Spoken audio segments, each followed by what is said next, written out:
The other reason for reviewing this history is because it goes straight to the veracity and the credibility of the administration, this administration, that brought us this debacle and which may be maneuvering to reprise its strategic and geopolitical incompetence by taking preemptive military action against Iran.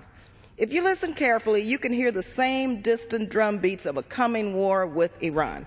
The signs are very familiar. Nearly on a daily basis, we read or hear from the administration that, and let me just repeat a few of these beats that we hear, these drum beats. Iran is the single greatest threat to the stability in Iraq.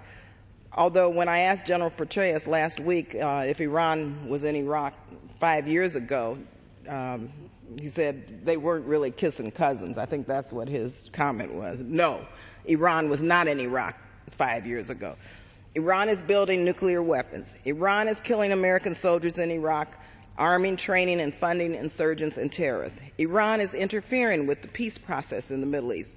I'm reminded how the administration sent General Colin Powell, remember that, Congresswoman Waters, the Secretary of State, and by far its most effective and respected spokesman before the United Nations Security Council, to make the case to the world that Iraq posed an imminent threat to regional peace and security.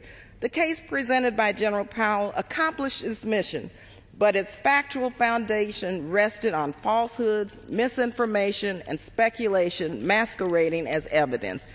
To this day, General Powell regards his performance that day as really a mark on an otherwise distinguished career of public service to our nation. General Petraeus is the 2008 version, quite frankly, of General Powell. He inspires more confidence than President Bush and is far more credible than Vice President Cheney. But so did General Powell inspire this and bring this credibility to this administration. And he turned out to be wrong, terribly wrong. And again, last week, General Petraeus testified that Iranian-backed so-called special groups pose the greatest long-term threat to the viability of a democratic Iraq. He testified that it was these groups that launched Iranian rockets and mortar rounds at Iraq's seat of government 2 weeks ago, causing loss of innocent life and fear in the capital and requiring Iraqi and coalition actions in response. This is starting to sound like the groundwork being laid for the need to take defensive action against Iran. This is unacceptable. We should not be looking for an excuse to attack Iran. Congress should not stand for yet another so-called preemptive military strike, and we should take action to clearly prohibit any such attempt against Iran. As I stated, we've been down this road before. We've learned a simple truth from 5 hard and bitter years in Iraq.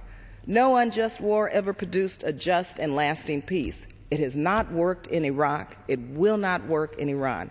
What is needed is not another rush to unwarranted, unnecessary, and misguided military action, but rather a strong diplomatic surge for peace and reconciliation. And yes, I do believe that a nuclear-armed Iran poses a danger. I believe we need to move forward with non-proliferation efforts, including look at our own arsenal of nuclear weapons in our own country.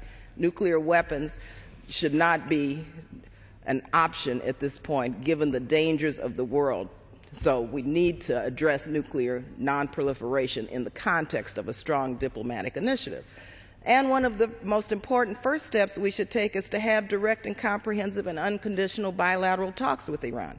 To facilitate this goal, it's imperative for the administration to show that it's serious in this endeavor by appointing a special envoy. I think we need to appoint a special person, an individual who does nothing but ensure that we move forward to reduce the tensions in the region, and this envoy should receive the necessary support to carry out his or her mandate.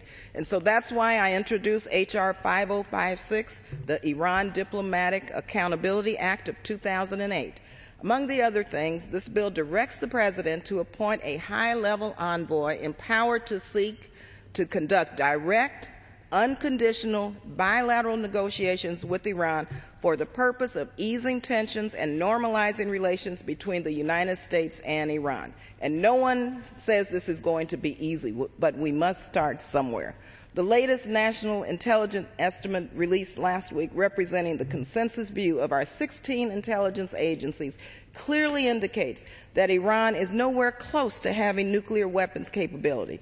The NIE assessment underscores why it's critical for Congress to ensure that this administration's saber-rattling against Iran does not turn into a march to war. We've been down this path before.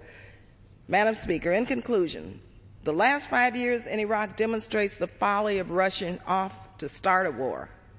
We don't need another war in Iran.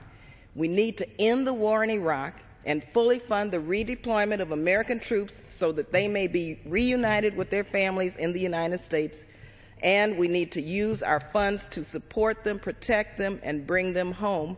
And we need to begin to move forward to address the real issues with regard to Iran and begin to take the military option off of the table, because our president, this country, always has the military option, and it makes no sense to use this or to talk about it if we truly intend to reduce tensions and look for some form of global peace and security. Thank you, and I yield the balance of my time. Thank you again, Congresswoman Waters, for calling us together today. I'd like to thank the